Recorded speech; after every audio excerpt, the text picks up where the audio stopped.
성경 봉독하겠습니다. 고린도 전서 1장 26절에서 31절까지입니다. 고린도 전서 1장 26절에서 31절까지 같이 봉독하겠습니다. 형제들아, 너희를 부르심을 보라. 육체를 따라 지혜로운 자가 많지 아니하며 능한 자가 많지 아니하며 문벌 좋은 자가 많지 아니하도다.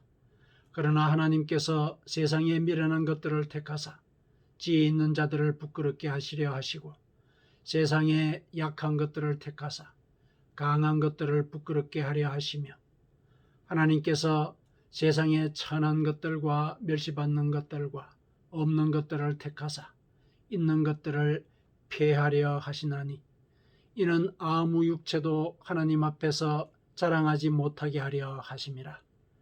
너희는 하나님으로부터 나서 그리스도 예수 안에 있고 예수는 하나님으로부터 나와서 우리에게 지혜와 의로움과 거룩함과 구원함이 되셨으니 기록된 바 자랑하는 자는 주 안에서 자랑하라 함과 같게 하려 함이라. 아멘. 자, 우리가 지난주 수요일부터 고린도 전서를 읽기 시작했습니다. 우리가 40일간 긴 장정을 지내면서 고린도 전후서를 같이 묵상하기로 했는데요. 오늘은 고린도 전서 1장의 말씀을 가지고 고린도 전서를 통해서 우리에게 주고자 하시는 하나님의 은혜와 그 복음의 귀한 가르침을 같이 나누었으면 좋겠습니다. 자, 이 편지, 바울 사도가 쓴 편지죠. 고린도 교회에 쓴 편지입니다. 이게 주후 약 한 55년경에 쓰여진 편지인데요. 이 고린도는 그리스에 있는 항구 도시입니다. 그리스에 있는 항구 도시인데, 항구 도시라 그러면은 아무래도 여러 가지 문물이 섞일 것이다. 이거 우리가 전제를 해야 되죠. 특히 이 고린도는 그리스의 그 지정학적인 위치상 이제 유럽과 이제 아시아의 문화가 이렇게 접경하는, 접목되는 그런 지역이죠. 그런 지역이죠. 그러다 보니까 사실은 이제 동서에 이런 문물이 많이 교류를 하게 되죠. 문물이 많이 교류를 하다 보니까 이제 사람들도 많이 왔다 갔다 하고 그러면서 이제 문화가 섞이고 그런 문화가 섞이는 가운데 유흥을 이렇게 즐기는 그런 문화도 많이 생겨나게 되죠. 사실 이제 유흥이라고 하는 것이 서로 이질적인 문화가 만날 때 그것을 예를 들면 결합을 시키는 그런 그 선한 효과가 있기는 있지요. 있는데 이제 문제는 그게 이제 지나치게 되는 그런 경우이지 않겠습니까? 이제 고린도가 사실 그런 점이 좀 있었어요. 좀 있었던 게 아니라 그 고린도의 그 사회적인 분위기 자체가 그 유흥적인 문화에 사실은 찌들어 있는 그런 상태였었죠. 그것의 어떤 대표적인 하나의 사례라고 볼 수 있는 것이 거기에 그 아프로디테 그 여신의 신당이 있었는데 엄청 크죠. 엄청 큰 신당이 있었는데 거기에 종사하는 그 신전 매춘부들이 있었어요. 매춘부들이 거기 그 풍요의 제의를 지내면서 이제 거기서 이렇게 성행위를 하는 그런 습속이 있었거든요. 신전 매춘부가 약 한 1000명이 되었다. 이렇게 기록이 있고 그렇게 알려져 있거든요. 그러니까 이 그 고린도라는 도시의 그 어떤 도덕적인 분위기 이런 것도 좀 짐작을 할 수가 있겠죠. 그래서 그 당시에 코린트 아즈마이라는 이제 이런 동사가 하나 생겼거든요. 이거는 이제 고린도식으로 한다, 뭐 이런 뜻이에요. 고린도식으로 한다. 그게 무슨 뜻이냐 하면은 성적인 부도덕을 저지른다. 이런 의미로 그 단어가 통용이 되고 이렇게 사람들이 이제 사용을 한 거죠. 그러니까 굉장히 좀 이 도덕적으로 타락된 그런 분위기였던 것이죠. 그런 상황에 이제 교회가 생긴 거죠. 교회가 생겼습니다. 교회가 생겨서 이제 복음의 가르침을 받고 사람들이 이제 이렇게 거듭나는 그런 경험들을 하게 되거든요. 그런데 교회 밖에 나가면은 이 문화가 그렇단 말이죠. 문화가. 그래서 이런 이 사회적인 분위기가 이 교인들에게 영향을 이렇게 많이 끼치게 되는 그런 상태에 있었고, 그것이 고린도 교회 교인들의 상황이었어요.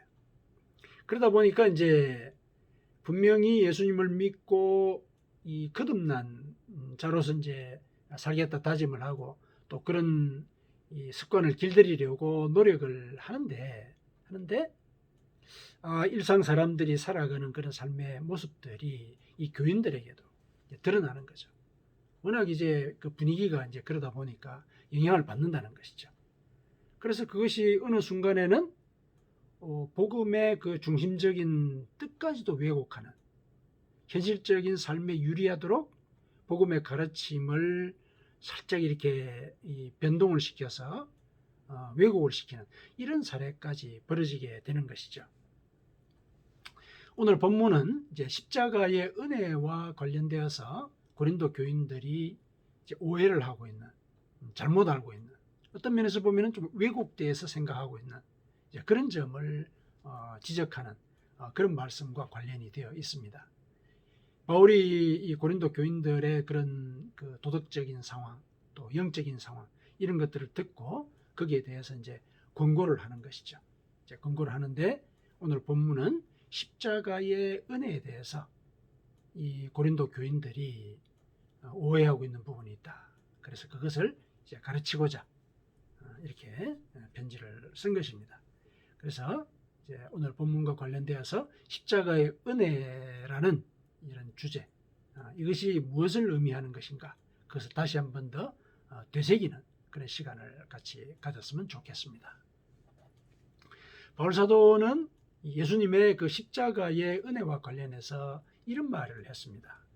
오늘 본문 앞쪽에 18절이에요. 고린도전서 1장 18절에 십자가의 도가 멸망하는 자들에게는 미련한 것이요, 그리고 구원을 받는 우리에게는 하나님의 능력이라, 이렇게 얘기를 했습니다. 고린도 지역은 이제 그리스에 속한 항구 도시라 그러지 않았습니까? 이 그리스 하면은 철학이 많이 발달한 그런 나라지 않습니까? 그래서 이 당시의 사람들은 이제 그 자기들의 그 사회적인 어떤, 그리고 문화적인 풍토상 그런 철학적인 사고를 이렇게 세계관으로 갖고 있었어요. 그런 세계관에 따라서 이제 생각을 하면서 살았다는 얘기죠. 그 사람들의 그 세계관에 따르면은 이 예수님의 이 십자가의 사건, 이거는 어리석은 일이다, 미련한 것이다, 이렇게 판단을 할 만한 그런 종류의 일이었습니다.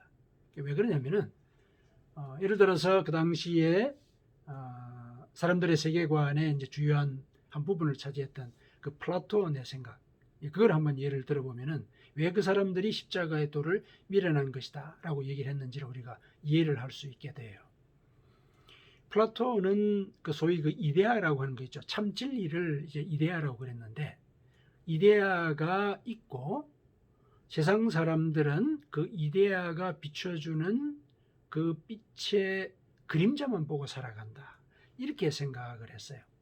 그래서 세상 사람들은 이데아의 그림자만 보고서 그림자만 따라 살아가기 때문에 그 이데아의 어떤 왜곡된 형상, 이 그림자는 이제 본질이 아니고 왜곡된 형상이라고 보는 거죠. 거기에 따라서 살아간다. 그래서 우리 인생의 삶은 중요하지 않다. 이데아만 중요하다. 참 진리는 이데아다. 이데아는 우리의 현실과는 떨어져 있는 그런 어떤 개념이고 그런 빛이다, 이렇게 가르쳤어요. 그러니까 그런 가르침에 의해서 예수님의 십자가의 어떤 그 은혜, 이거를 갖다가 한번 대비쳐 볼 때 그 사람들이 이해를 못하는 거죠. 왜냐하면은 자, 하나님을 참 이데아라고 이렇게 연결을 시켜볼 수 있겠죠. 하나님을 참 이데아다. 그런데 하나님이 예수님을 보내셨다 그러지 않았습니까? 이 사람들은 보내셨다라는 것은 바로 그게 바로 그 예수님이 바로 하나님의 그림자다, 이렇게 받아들인 거예요. 우리는 예수님을 하나님과 동등한 본체라고 믿고 있지만은 그 사람들은 하나님이 예수님을 보내셨다. 그리고 인간의 몸을 입지 않았느냐, 육체를 입고 있지 않았느냐. 그분이 참 하나님이자 참 인간인 것을 그 사람들이 이해를 못하는 거죠. 왜냐하면 육체를 입고 있다는 것은 이거는 결국 이데아의 그림자를 보고 살아갈 수밖에 없는 그런 존재다는 표시가 아니냐 이렇게 보는 거죠. 그런데 그 예수님이 우리의 죄를 대신해서 죽었다. 응? 우리 죄를 대신해 죽었다? 아니 역사적으로 보면은 정치범이지 않느냐. 그런데 그 정치범이 우리를 대신해서 죽었다고? 그리고 죽은 사람이 살아났다고 그랬는데, 아니 우리 이 세계관에 따르면은 육신은 아무 가치가 없어. 이데아의 그림자이기 때문에. 그림자만 보고 살아가니까 그림자하고 마찬가지다 이렇게 보는 거죠. 그러면 그 가치 없는 그게 굳이 부활할 필요가 뭐 있어? 이게 부활이라는 거, 이런 육신의 부활 이런 것도 생각을 안 하고 있었던 것이죠. 그러니까 그런 관념에 따르다 보니까 이 십자가의 이 사건, 우리의 죄를 대신해서 하나님이 직접 돌아가시고 그리고 부활을 하심으로 해가지고 우리에게 새 생명의 소망을 주셨다라는 거, 이거 이해할 수 없는 거죠. 예수님이 이데아의 그림자인데 어떻게 그런 일을 할 수 있느냐는 거죠. 그래서 그걸 믿고 있는 그 그리스도인들, 이런 사람들을 보면은 참 미련하다 이렇게 보는 거죠. 이제 그런 얘기를 바울이 들었거든요.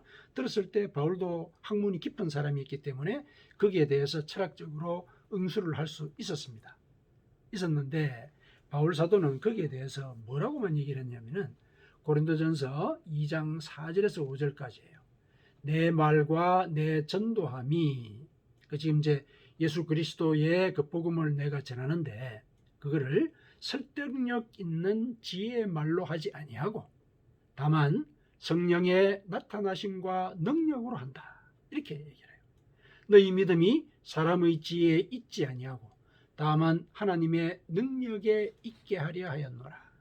그러니까 내가 설득력 있는 지혜의 말로 그런 이 반론에 대해서 이의를 제기하고 너희들을 논리적으로 설득을 할 수 있다. 설득할 수 있다. 그러나 내가 그 말을 하지 않겠다. 왜냐? 믿음이라고 하는 것은 이런 논리적이거나 인간의 지혜, 여기에 따라서 생기는 게 아니라 하나님의 능력으로 생기는 것이기 때문에 그렇다. 그래서 나는 성령이 그 일을 하셨다라는 그 사실만을 너희들에게 알려주겠다. 이렇게 얘기를 한 거죠. 그렇게만 얘기를 했어요. 자, 이게 이제 그 당시에 그 복음을 전하는 그런 상황이었는데 그리스 사람들은 이렇게 십자가의 도를 미련한 것이다. 이렇게 일반적으로 생각하고 있는데 그런데 놀랍게도 그 지역에서 그 고린도 사람들이 복음을 받아들인 것이죠. 그렇죠. 복음을 받아들여 가지고 예수 그리스도를 나의 구세주로 믿고 하나님이라고 믿는 것이죠. 이런 일이 이제 벌어진 것입니다. 그들은 복음의 가르침을 믿고 회개를 했단 말이죠. 그래서 이제 교인이 된 것입니다. 교인이 되었어요. 그래서 그들이 복음을 믿게 된 것은 이게 바로 사람의 지혜로 되는 게 아니고 성령께서 하나님께서 믿게 하셨다라는 것을 우리가 받아들일 수밖에 없는 하나의 증거가 되는 거죠. 일반적으로 사람들이 전혀 그렇게 생각하지 않고 있는데 그 사람들은 믿었단 말이죠. 논리적으로 설명이 안 되는 부분이란 말이에요. 그러나 이들이 믿음을 고백을 했다는 것은 결국 이거는 성령께서 하셨다. 이렇게 밖에 얘기할 수밖에 없는 것이죠. 그래서 이제 성령으로 이 사람들이 하나님을 믿게 되었다라고 우리가 인정을 하는 것입니다. 그런데 그런 교인들이 성령으로 거듭난 사람들이지 않습니까? 그런 교인들이 생활하는 그 교회 속에 문제가 생긴 거예요. 고린도전서나 후서를 쭉 읽어보면은 교회 안에서 벌어졌던 일들, 세상 사람들과 다르지 않는 그런 일종의 범죄 행위, 이런 것들을 하나씩 하나씩 얘기를 하면서 권고를 하거든요. 그런 일들이 교회에서 벌어진 거예요. 아니 성령으로 거듭났다고 하는 사람들이 모인 그 공간에서 왜 그런 일들이 벌어질까? 왜 이데아의 그림자들로서 살 법한 그런 일들이 벌어질까? 어? 그림자가 아니라고 당신들은 주장하는 그 예수의 가르침을 따른다 그러면서 왜 그림자와 같은 일을 하느냐라고 비판을 들을 만한 그런 일들이 교회에서 벌어진 것이죠. 쭉 읽어보시면 이제 그게 무슨 일들인지 나타날 건데, 제일 먼저 바울 사도가 지적하는 게 교회 안에 파벌이 생긴 거예요. 파벌이 생긴 거. 우리나라의 뭐 다른 나라도 마찬가지지만은 정치적인 파벌들 생기가 분쟁을 하고 그러잖아요. 그런 일들이 교회에서도 생겼단 말이죠. 또 이게 십자가의 순환에 대해서 생각들이 다른 사람들이 막 생기기도 하고, 또 성령의 계시에 대해서 전혀 무지한 이런 모습을 보이는 거. 그 다음에 근친상간의 문제도 생겼어요. 교회 안에서 근친상간의 문제. 그리고 교인들끼리 서로 다퉈가지고 법원에 가가지고 판가름을 해야 되는 이런 일들이 또 나타나게 된 거죠. 그리고 뭐 우상의 재물을 먹느냐 먹지 않느냐 이런 문제를 가지고 또 논란이 벌어지기도 하고, 또 등등 뭐 여러 가지 일들이 있습니다. 성경학자들은 한 10가지 정도를 정리를 하고 있는데, 그거는 아마 대표적인 사례들만 꼽아서 그랬을 것입니다. 바울 사도도 보고된 내용들을 듣고 거기에 대해서 얘기를 한 것이니까 그 이외에도 여러 가지 문제들이 있었을 것이 우리가 충분히 짐작을 할 수가 있습니다. 뭐 여타 다른 영적인 문제, 도덕적인 문제, 혹은 관계상의 문제, 이런 것들이 많이 발생했을 가능성이 있는 것이죠. 그러니까 이제 이런 일들은 그 당시에 그 교회를 다니지 않는 소위 이제 세상 사람들, 그 사람들이 볼 때도 의아한 거죠. 아니, 우리가 그 미련하다고 얘기한 그대로 너희들은 되네, 진짜 미련하게 사네, 이런 비판을 받을 수밖에 없는 그런 일들이 교회에서 이제 벌어진 것이죠. 그런데 이제 우리가 참 그 마음이 이제 아픈 부분이죠. 성령으로 분명히 거듭나서 믿음을 고백한 사람들인데 왜 사실은 과거로 돌아갔느냐는 거죠. 과거의 그 죄의 습관으로 돌아갔느냐. 이게 이제 우리가 참 아픈 마음을 갖고 바라봐야 되는 부분인데, 그런데 사실은 이제 그와 같은 현실이 고린도 교회에만 벌어지는 것은 아니죠. 뭐 다른 교회들도 그랬고 오늘날까지도 그런 일들이 벌어지지 않습니까? 오늘날의 교회에서도 여기에 언급되어 있는 것뿐만 아니라 사회적으로 지탄을 받을 만한 그런 일들이 교회 안에서도 벌어지거든요. 자, 여기에 대해서 이제 바울 사도가 얘기를 합니다. 왜 그럴까?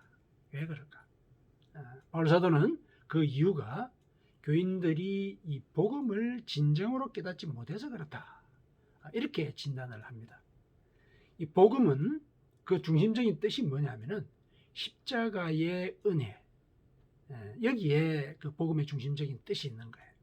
그거를 성도들이, 교인들이 제대로 깨닫지 못하고 있다, 이렇게 보고 있는 것입니다. 예수님께서 인간의 죄를 대속하기 위해서 십자가의 순환을 당하셨고 또 부활을 하셨지 않습니까? 그래서 우리에게 새로운 생명에 대한 소망을 갖게 하셨죠. 이것이 십자가의 순환의 은혜가 갖고 있는 의미지요. 십자가 자체가 우리에게 끼친 은혜가 그거지 않습니까? 죄의 습관을 죽이고, 그리고 우리가 영생할 수 있는 소망을 갖게 한 것, 이게 십자가의 은혜죠. 그런데 그 은혜가 복음인 것은 분명하죠. 우리가 죄의 습관을 벗어날 수 있고 영원히 살 수 있는 그런 길을 우리가 받게 되었으니까. 그렇죠. 그런데 그거는 분명히 은혜인 것은 맞습니다. 은혜인 것은 맞는데, 은혜가 참 은혜가 되기 위해서는 그 은혜의 의미대로 살아가야 하는가, 이거를 고린도 교인들이 몰랐다는 거죠.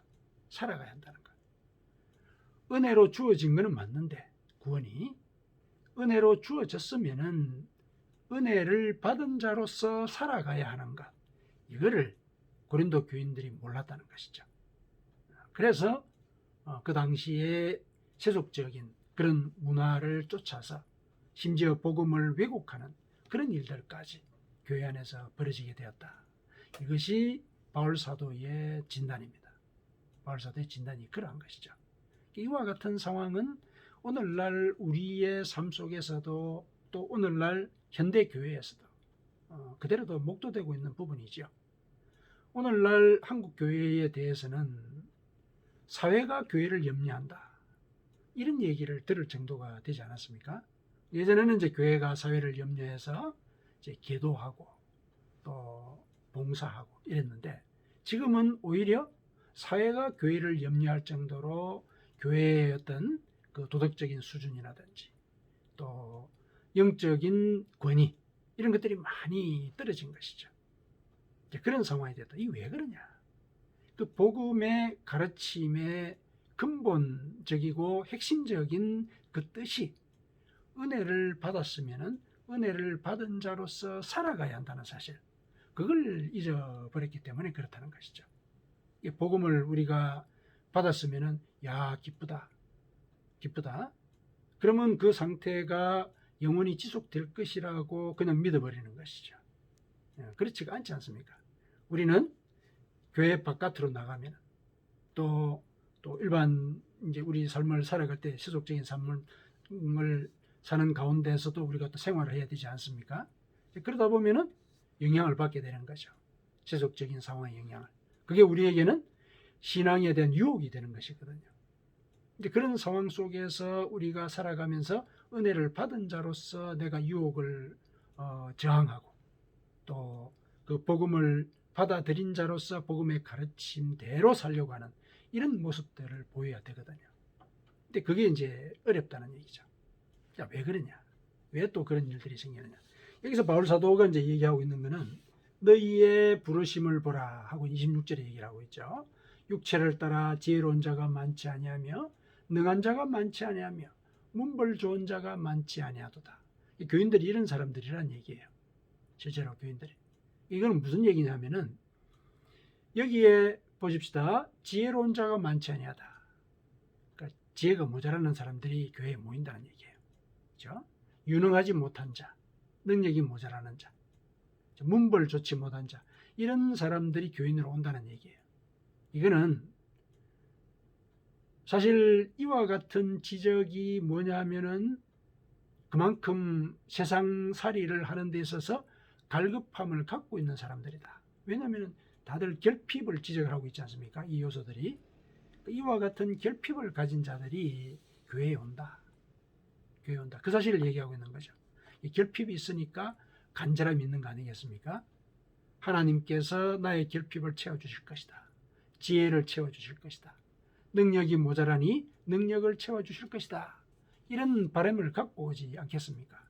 그래서 그런 사람들이 모인다는 거죠. 뭐 출신이 예를 들어서 이제 나는 열등감을 갖는다. 그러면 하나님께서 나를 바꿔주십시오. 이런 이제 소망을 갖고 교회에 온다는 것이죠. 그거는 맞다는 말이죠. 사실은 이런 결핍이나 이런 소망이 없으면 교회에 안 오죠. 그렇죠. 자기의 지혜로 세상 일들 다 처리하고 또 소원이 있어가지고 무슨 일이 생기면 어쨌든 이리저리 해가지고 해결하고 또 출신도 좋아요. 그럼 아쉬울 게 없는 거죠. 자기가 이 세상을 살아가는 기준이고 자기가 신이 되는데 굳이 하나님을 필요로 할 이유가 없는 것이죠. 그런 사람들은 교회 오기 어렵습니다. 그리고 그런 사람들이 혹시 교회에 온다 하더라도 하나님의 복음대로 살고 하나님의 뜻에 복종하면서 진정으로 거듭난 삶을 살기에는 시간이 좀 걸리는 거죠. 시간이 좀 걸리게 되는 거죠. 그래서 결핍을 가진 자들이 이곳에 모였다. 이걸 바울 사도가 얘기를 해요. 그만큼 간절한 소망을 갖고 온 사람들이다. 이거 얘기하는 거죠. 그래서 그 간절한 소망 때문에 사실은 조바심을 갖게 된다. 조바심을 갖게 된다.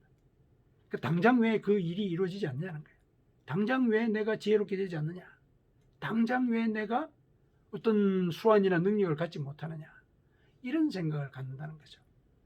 그래서 기다리지 못하고 하나님의 때를 기다리지 못하고 또 자기의 능력과 자기의 수완에 의지해서 일을 처리하려고 하고 또 그러면서 좌절을 겪다 보면은 이제 이 세상의 유혹에 귀를 기울이게 되고 거기로 넘어가게 되는 이런 일들이 벌어진다. 바울 사도는 그렇게 진단을 또 하는 거죠. 왜 성도들이 복음의 그 가르침을 실제로 살아가지 못할까? 첫 번째가 마음속에 결핍이 있는데 그 결핍을 내 뜻대로 빨리 이루고 싶은 거예요. 나의 계획과 나의 시간에 따라서 이루어지기를 원하는 거. 그래서 결국은 자기의 의지나 능력에 의지하게 되고 그래서 조바심을 갖게 되고 그러다 보니까 세상으로 다시 돌아가게 되는 이런 일들이 벌어지게 되어서 이제 고린도 교회에 벌어지는 그런 문제들이 생기게 되었다. 이렇게 진단하는 거죠. 26절이 이제 그런 뜻입니다. 이렇게 사람들을 무시하려고 그런 건 아니죠. 누구나 다 결핍이 있을 때 하나님 앞에 오는 거거든요. 그건 자각한 거죠. 내가 이게 부족합니다. 자기에 대한 인식이 뛰어난 사람들이죠. 그런 사람들이 온다는 얘기야. 다르게 얘기를 하면.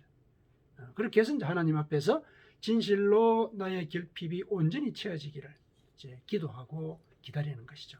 그 과정 속에서 복음의 가르침대로 내가 살면은 나의 죄의 습관이 끊어지게 되고 그렇게 해서 하나님의 뜻에 맞는 자로서 진정으로 거듭난 자로서 문벌 좋지 못한다 이렇게 얘기를 했는데 우리는 복음의 가르침대로 내가 변화가 되면은 하나님의 자녀가 되는 거예요. 하늘의 문벌을 가진 자녀가 된단 말이죠. 지혜를 갖게 돼요. 뭐라고 그러셨습니까? 하나님께서 지혜가 모자란 자 하나님께 간구해라. 꾸짖지 아니하신다. 부어주신다 그랬거든요. 능력이 모자란다. 하나님께 부르짖어라. 내가 너의 기도를 들을 것이다. 말씀을 하셨거든요. 그렇게 우리를 바꿔주신단 말이죠. 그래서 이 십자가의 그 은혜, 그거는 결국은 나의 죄의 습관을 끊고자 하는 그런 의지를 실제 삶 속에서 우리가 실천해야 한다는 거. 그거를 사실은 일러주고 있는 것이단 말이죠. 그런데 그거를 놓치고 그냥 가만히 있으면은, 그러니까 믿는다고 고백만 하면은 내 습관이 바꿔지고 진짜 거듭나서 하나님의 자녀가 된다. 이렇게 생각을 하면은 안 된다. 이런 얘기죠. 그 얘기를 바울 사도가 오늘 본문을 통해서 일러주고 있는 것입니다. 그래서 우리가 그런 지향을 갖고 복음의 가르침대로 우리가 살아가고자 할 때 무슨 일이 벌어지느냐.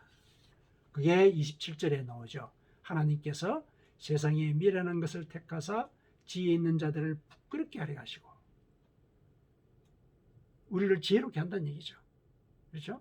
약한 것들을 택하사 강한 것들을 부끄럽게 하시고 우리가 약자라고 놀림을 받았지만은 하나님의 능력으로 우리가 나를 비웃던 그 사람들에게 나의 능력을 보여준다는 것이죠. 28절에 세상에 천한 것들과 멸시받는 것들과 없는 것들 우리를 가르치는 거예요. 그렇죠? 이렇게 결핍을 가진 것들을 택하사 폐하려고 하신다. 폐하려고 하신다. 있는 것들을 폐하려고 하신다. 그렇죠? 있는 것들. 그러니까 우리를 통해서 채워주시는 거예요. 그 결핍을 채워주시는 그런 은혜를 통해서 소위 가진 자들이 이 가진 자들이 이렇게 비판하고 멸시했던 것, 이 상황을 바꿔놓으신다. 그거 이제 우리가 사실은 바라는 일인데 하나님이 그 일을 하시거든요. 하시는데 그렇게 하시게 되도록 우리가 복음의 가르침대로 살려고 하는 그런 의지를 드리고 죄의 습관을 끊어나가는 그런 삶을 우리가 살아가야 하는 것이란 말이죠. 그게 십자가의 은혜가 우리에게 일러주는 그 가르침이에요. 그렇게 살아야 한다 하는 거. 그런데 이제 그거를 고린도 교인들이나 오늘날의 교인들도 잊어버린다는 겁니다. 복음의 가르침을 그대로 따라서 살려고 하는 것. 그게 십자가의 은혜를 내 삶 속에 구현하는 것이다. 바울 사도가 우리에게 일러주고 있습니다. 자, 그러면 이제 여기서 바울 사도가 한 얘기 중에 29절에 이는 아무 육체도 하나님 앞에서 자랑하지 못하게 하심이라 이런 얘기를 했는데 여기에 대해서 조금 이제 의문이 생길 수가 있거든요. 내가 의지를 들여서 나의 습관을 깨트린다 그런다면은 그러면은 내가 나의 구원에 일정 정도 기여를 하는 것이네. 그러면은 나의 구원에 대해서 나도 좀 자랑할 게 있지 않는가, 이렇게 생각할 수 있는 것이죠. 그렇게 논리적으로 따질 수 있는 것이죠. 그런데 하나님께서는 우리를 변화시키고 바꾸시는 이 모든 주도하시는 이런 상황을 하나님 앞에 모든 사람이 자랑을 하지 못하게 하려고 하시는 그런 뜻에 따라서 한 것이다, 이렇게 얘기를 하고 있죠. 자, 이거는 조금 모순이 되는 듯한 느낌을 주는 것이죠. 분명히 우리가 기여를 하는데 어떻게 자랑을 하지 못하게 하려고 하시는가, 이렇게 얘기를 하는 것이죠. 자랑하지 못하게 하려고 한다는 것은 억누르겠다, 뭐 이런 이제 의미는 아니죠. 우리 자신을 보면은 사실은 내가 의지를 들여서 바꾸겠다고 했지만은 사실은 나의 순수한 의지로 나의 습관 하나 바꾼다는 것은 거의 불가능합니다. 거의 우리가 그거는 고백을 할 수밖에 없는 그런 현실이죠. 내가 나 자신의 습관을 나의 의지와 습관, 이걸로 바꾼다. 그거는 무수한 땀과 노력이 필요한 것이죠.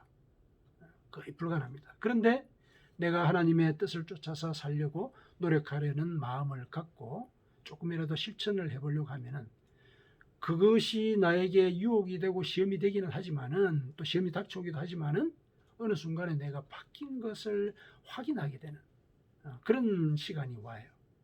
그거는 결국 하나님께서 나의 그 결심이 실천이 되는 그 과정 속에 함께 하셨다, 나를 도와주셨다, 이렇게 고백할 수밖에 없는 그런 사건이에요. 그것이 하나님께서 나의 변화를 실은 주도하시고 주관하십니다. 내가 멸시받는 자인데 내가 어떻게 있는 자, 높은 자들을 내 힘으로 그거를 패할 수가 있습니까? 불가능한 일이죠. 나는 결핍된 자이지 않습니까? 결핍된 자가 어떻게 있는 자를 이길 수가 있습니까? 안 되는 것이죠. 그러나 하나님을 믿고 하나님의 뜻에 따라서 살려고 할 때 하나님이 나를 그렇게 변화시키신다. 그러면 그거는 하나님이 하신 일이다. 하나님 하신 일이다. 사실은 성령께서 그 모든 일들을 주관하십니다. 더 근본적으로 얘기하면은 그런 결심을 갖는 것, 내가 하나님의 뜻대로 살아야 되겠다, 형제를 용서해야 되겠다, 내가 질투하는 것을 조금 내려놓을 수 있어야 되겠다, 이런 다짐을 갖게 되는 그것부터 성령이 주시는 마음이거든요. 그러면서 구체적인 행동 지침들을 생각해내는 것, 하나님께서 친히 인도하시는 가운데 이루어지는 일입니다. 그렇게 해서 결국은 내가 변화의 길을 걸어가게 되거든요. 그리고 사실 그거는 일회성으로 그치는 게 아니죠. 한번 내가 참았다고 해서 그 다음 다른 사태가 벌어졌을 때 그 사람에 대해서 참을 수 있느냐, 그 보장 못합니다. 그러나 하나님께서 그렇게 하게 하시죠. 하게 하십니다. 그래서 이와 같은 거듭난 변화, 십자가의 은혜를 내 삶 속에 구현하는 이 모든 과정, 이거는 하나님께서 주관하신다. 그래서 사실은 우리가 자랑할 게 없어요. 자랑할 게 없다. 그렇게 얘기를 합니다. 그러니까 중요한 것은 내가 하나님 안에 늘 있으려고 노력하는가, 그리고 그 뜻대로 살려고 하는 의지를 늘 갖고 실천하는 거죠. 실천하면은 손을 잡고 그 과정을 인도하신다는 얘기예요. 인도하신다. 내가 먼저 의지를 드리면은 하나님께서 그 의지가 실현되도록, 결실을 맺도록 인도하신다, 그런 의미죠. 자, 그렇게 해서 30절에 보면은 너희는 하나님으로부터 나서 그리스도 예수 안에 있고, 하나님이 우리를 나게 한 거죠. 거듭나게 하셨다는 얘기예요. 그래서 그리스도 예수 안에 있고, 그리스도 예수 안에 있다는 얘기는 예수 그리스도가 가르치신 복음을 그대로 실천한다는 뜻이죠. 내 안에 있는 자는 내 계명을 지킨다, 그러지 않았습니까? 그러니까 예수 그리스도 안에 있다는 것은 예수 그리스도께서 가르치신 말씀을 지킨다는 얘기예요. 마태복음 5장, 6장, 7장에 구체적으로 나와 있는 내용들이 있죠. 그렇죠? 예, 그런 내용들을 내가 한번 지켜보려고 한다는 거. 그렇게 된다는 얘기예요. 그리고 예수는 하나님으로부터 나와서 우리에게 지혜와 의로움과 거룩함과 구원함이 되셨다. 그렇게 우리가 예수 그리스도 안에서 그분의 말씀을 쫓아서 살려고 하다 보면은 우리가 지혜와 의로움과 거룩함과 구원함의 삶을 살게 된다. 이런 얘기죠. 이게 십자가의 은혜가 구현된 최종적인 결실인 것이죠. 그러면 우리는 우리 삶 속에 하나님의 지혜와 의로움과 거룩함과 구원함을 누리고 실천할 만한 그런 자격을 받게 되었단 말이죠. 그러면 그대로 살아가는 것. 그대로 살아가는 것. 그것이 바로 십자가의 은혜를 우리 삶 속에서 구현하는 길이다. 그게 바로 복음의 가르침을 진정으로 깨달은 것이다. 이렇게 우리가 얘기를 해볼 수가 있습니다. 바울 사도가 그렇게 얘기를 하고 있는 것이죠. 그래서 기록된 바 자랑하는 자는 주 안에서 자랑하라. 예레미야서에 나오는 얘기지만은, 자, 결국은 자랑을 하려면은 하나님께서 나를 이렇게 변화시키셨다. 하나님이 나를 거듭나게 하셨다. 하나님의 은혜로 내가 하나님의 자녀가 되었다. 하늘의 문벌을 가진 그런 자가 되었다. 하늘의 지혜를 받아 누리고 하늘의 거룩함, 또 하늘의 의로움, 그리고 하나님의 구원의 약속을 받은 그런 자로서 살아가게 되었다. 이렇게 이제 고백을 할 수 있게 되는 것이거든요. 그러면 이제 우리가 그렇게 살 때 나를 바라보고 있는 주변의 사람들이 하나님의 살아계심을 또 고백을 할 수 있는 이런 일들이 이어지게 되는 것이죠. 바울 사도는 그렇게 살아야 한다라고 일러주고 있는 것입니다. 그래서 우리가 지금 현재 살아가고 있는 이 믿음의 이 과정, 우리가 성경 말씀 읽고 기도하고 또 가난한 자를 구제하고 우리가 살아온 그대로 꾸준하게 살아가야 합니다. 그리고 마음속에 일어나는 그런 유혹들, 이런 것들에 대해서도 하나님의 성령께서 물리칠 수 있도록 힘을 주시라고 또 이렇게 기도하고 또 영적으로 대적을 하는 거죠. 그런 세력들에 대해서는. 그래서 내 삶이 십자가에서 당신의 목숨을 바쳐서 가르쳐 주신 그 구원의 길, 그것을 실천하는 그런 과정으로 이어져야 할 것이다. 그랬을 때 우리의 삶 가운데 하나님의 지혜와 의로움과 거룩함과 구원함이 임하게 된다. 이것이 이제 바울 사도가 우리 일러준 그런 가르침입니다. 사랑하는 성도 여러분, 예수님의 십자가 순환이 우리를 구원했습니다. 그분의 목숨을 바치신 그 사랑이 우리를 영생의 길로 이끌었습니다.